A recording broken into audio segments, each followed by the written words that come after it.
Good morning my hospitality chef दिल से foodie Yamuna foodie आप सभी को आपकी फ्रेंड एसके स्टाइल का प्यार भरा नमस्कार।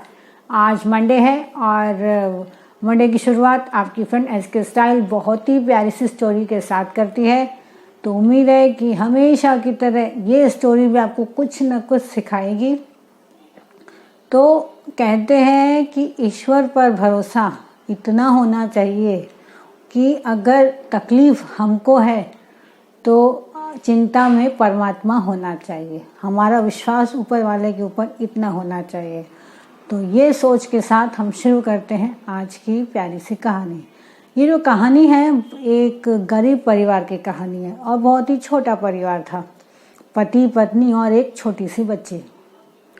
तो उसके घर में खाने पीने की बहुत तंगी थी क्योंकि उसके पति की नौकरी नहीं थी, वो कुछ काम नहीं करता था, जिसकी वजह से वो लड़की भी परेशान रहती थी। अपने दोस्तों के साथ कंपेयरिंग करती रहती थी कि हमारे दिन कब अच्छे आएंगे। और वो छोटी सी थी, अपने पापा से भी सवाल करती थी कि कब हमारे दिन भी अच्छे आएंगे। उनके तंगी इतनी थी कि अगले दिन के खाने का भी बंदोबस्त होगा या नहीं, इसका भी कोई किसी को कंफर्मेशन नहीं थी। तो हमेशा वो पिता अपनी बेटी का दिल मजबूत करने के लिए, उसके इरादों को मजबूत करने के लिए घर के बाहर लेके आता और दूर एक चोटी दिखाता, पर्वत दिखाता, बोलता है कि वहाँ भगवान रहते हैं, तुम भगवान से रोज़ प्रार्थना करो तो वो तुम्हारी हर समस्या का समाधान करेंगे और हो सकता है कि तुम्हारे दिन अच्छे हो जाए तुम्हारे दोस्तों की तरह। छोटी सी बच्ची थी, पापा की बातों पे विश्वास कर गई। वो रोज़ प्रार्थना करते ऊपर वाले से कि हमारे भी दिन अच्छे कर दो, हमारे पापा की नौकरी दे दो ताकि हम अच्छे से खाना खा सकें। तो ये हमेशा दिन चलता गया और एक दिन उसकी दुआ कबूल हो गई। उसके पापा को नौकरी मिल गई, सैनिक की नौकरी, राज्य के सैनिक की नौकरी मिल गई। दिन अच्छे से बीतने लगे, घर परिवार अच्छे से चलने लगा। एक बार उस राज्य पर दूसरे राज्य ने आक्रमण कर दिया, जिसकी वजह से उसके पापा को युद्ध करने के लिए जाना पड़ा अपने राज्य की खातिर। तो अपनी बेटी को समझाने लगा और उसकी बेटी रोने लगी कि मैं कितनी बुरी हूँ, भगवान से आपके लिए कितनी बुरी नौकरी मांगी है, आप मत जाओ पापा, आप ऐसा मत करो, आप यहीं रहो, हम जैसे थे हम वैसे ही रहेंगे। पर युद्ध के लिए जाना था, अब तो पीछे हट नहीं सकते। तो उसके पापा ने बोला, एक योद्धा को कभी भी पीछे पैर नहीं करने चाहिए बेटा, ये मेरा काम है, ये मेरी जिम्मेदारी है, ये मेरी ड्यूटी है, ये तो मुझे करनी है और इस राज्य के लिए मेरी जान भी चली जाए तो क्या गम है बेटा। तो फिर भी वो लड़की रोए जा रही थी। फिर उसने एक लेटर दिया, बोलते अच्छा ठीक है, आप वो चोटी के उस पार जा रहे हो, वहाँ आपको पता है ना वहाँ पे भगवान है, आप बस भगवान को ये मेरा लेटर दे देना। पिता मनी मन सोचने लगा कि शायद उसकी बेटी उसकी बातों पर यकीन कर गई कि वहाँ पे सही में कोई भगवान रहता है। युद्ध के लिए जाना था। चोटी के पार उस सैनिक को पता था कि उसका राज्य खत्म होगा, अगला राज्य शुरू हो जाएगा और भगवान तो वहाँ है ही नहीं। और उसको ये भी पता था कि वो युद्ध में जाने वाला है और युद्ध में उसके साथ क्या होने वाला है उसको पता नहीं, वो बचेगा या नहीं बचेगा उसको भी इसकी कोई गारंटी नहीं थी। जैसे ही वो चोटी के ऊपर गया और वो राज्य ख़त्म होने वाला तो उसके पहले एक पोस्ट ऑफिस में उसने वो लेटर डालने की कोशिश की जो उसकी बेटी ने दिया था भगवान को देने के लिए। उसने वापस उस पर कुछ लिखा कि बेटा मुझे माफ़ करना, वो तो मैंने ऐसे बोला था, कोई भगवान नहीं रहता, वो तो मैं तुम्हारा विश्वास बढ़ाने के लिए तुमको बोलता था। ऐसा लिख के अपने एड्रेस पे वो लेटर पोस्ट ऑफिस में डाल दिया और युद्ध के लिए निकल पड़ा। और युद्ध जैसे ही करना शुरू किया उसके सैनिक मारे गए, आसपास के लोग मारे गए। उस राज्य में खबर फैल गई कि जो ये टुकड़ी गई थी युद्ध लड़ने के लिए वो पूरी की पूरी मारे गए हैं। इसके घर में शोक का माहौल था, माँ बेटी रो रही थी, आजू बाजू वाले आके रोने लगे थे। कुछ समय बाद, 2-3 महीने बाद, एक आदमी ने इस माँ बेटी के घर में दस्तक दी। बहुत फटे पुराने हाल में था वो, ऐसा था जैसे उसको किसी ने बहुत मारा हो, बहुत भूखा था। पर उस लड़की ने उसको बहुत जल्दी पहचान लिया। उसने बोला पापा आप, और उसने अपने पापा को ज़ोर से गले से लगा लिया। उसको विश्वास नहीं होता कि उसके पापा युद्ध से लौट कर आए हैं। फिर इतने में अभी वो बाप बेटी रो रहे थे, उसकी बीवी रो रही थी कि इतने में एक और आदमी ने दस्तक दी, जो कि डाकिया था, जो वो लेटर डालने आया था, जो कि युद्ध के पहले उसने पोस्ट ऑफिस में डाला था अपनी बेटी के लिए कि बेटा कोई भगवान नहीं होता है।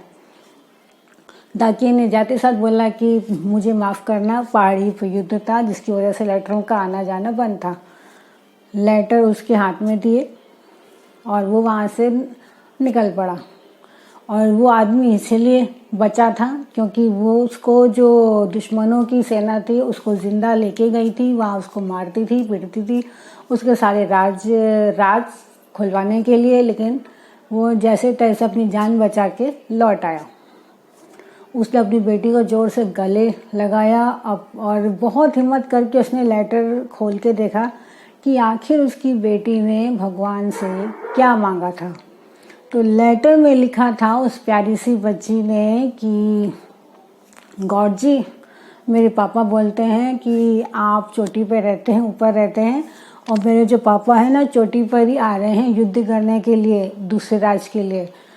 अब मैंने आपसे उनके लिए नौकरी मांगी थी ना, अब मैं ही आपसे बोल रही हूँ कि आपके पास में वो युद्ध करने आए हैं, तो आप उनकी जान की रक्षा करें और सही सलामत मेरे पापा को मेरे पास आप भेज दें। ये पढ़ के वो और ज़्यादा उसकी आंखें नम हो गई, वो रोने लगा और अपनी बेटी को गले लगाने लगा। तो ये छोटी सी कहानी है, ये कहानी बहुत छोटी है, पर ये कहानी हमको ये सिखाती है कि आज भी चाहे कलयुग कितना काला हो जाए, आज भी इंसान की दुआओं में असर है। आप दिल से अगर विश्वास करते हैं, जो भगवान ने वो विश्वास का भूखा है, आपके भाव का भूखा है, वो किसी पैसों का भूखा नहीं है। अगर आपने विश्वास रखा है 100% और कुछ मांगा है, कुछ दुआ आपने की है, चाहे किसी और के लिए की है, वो कबूल होनी है, चाहे कलयुग कितना भी काला क्यों ना हो जाए।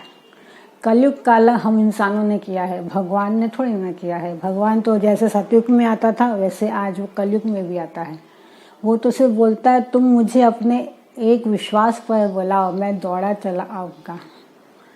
अगर आपने अपने जीवन की डोर उसके हाथ में दे दी तो यकीन मानिए वो आपको कभी भी नज़रअंदाज नहीं करेगा, आपको आपके जीवन की नैया वो ऐसे ही पार लगा देगा। हमेशा उस पर विश्वास कीजिए, 100% कीजिए उस सुपर पावर पे विश्वास। वो सुपर पावर है, आज भी मौजूद है इस दुनिया में। वो सिर्फ एक नाम नहीं है, एक पत्थर नहीं है, वो सही में एक शक्ति के रूप में हमारे आसपास ही मौजूद है।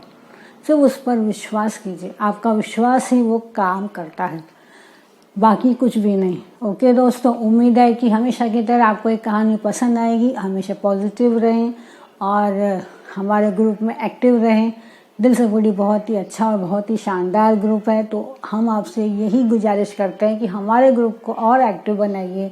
आप लोग भी अच्छे अच्छे रेसिपीज़ को भेजिए, हम भी आपसे सीखेंगे, क्योंकि ये जन्म सीखने और सिखाने के लिए मिला है, तो इसको ज़ाया मत जाने दीजिए। कुछ नहीं मिलता है कहीं से, तो तजुर्बा तो मिलता है, और तजुर्बा कभी भी किताबों से पढ़ के नहीं मिलता है। उस हालात और उस कंडीशन से मिलकर ही वो आपको तजुर्बा और अनुभव मिलता है, और आप अनुभवी इंसान कहलाते हैं। ओके दोस्तों, तो उम्मीद है कि आप एक परफेक्ट अनुभवी इंसान बनना चाहेंगे, और इसके लिए आप निरंतर कोशिश करते रहेंगे, क्योंकि सफल होने के लिए एक दिन मेहनत नहीं करनी पड़ती है, बल्कि लगातार कंटिन्यू मेहनत करनी पड़ती है। और जो पैशनेबल आदमी रहता है, आप चाहे किसी भी चीज़ में आपका पैशन हो, वो किसी कॉन्टेस्ट, वो किसी सर्टिफिकेट, वो किसी गिफ्ट और किसी ये अवार्ड का मोहताज नहीं है। पैशन तो कंटिन्यू रहता है, उसी को ही पैशन कहते हैं। तो दिल से हुडी की पूरी टीम आपसे यही गुजारिश करती है कि कर दिखाइए, ऐसा करना चाहे हर कोई आपके जैसा। अगले हफ्ते फिर मिलेंगे एक नई मोटिवेशनल स्टोरी के साथ। तब तक अपना ख्याल रखें। बाय। SK style.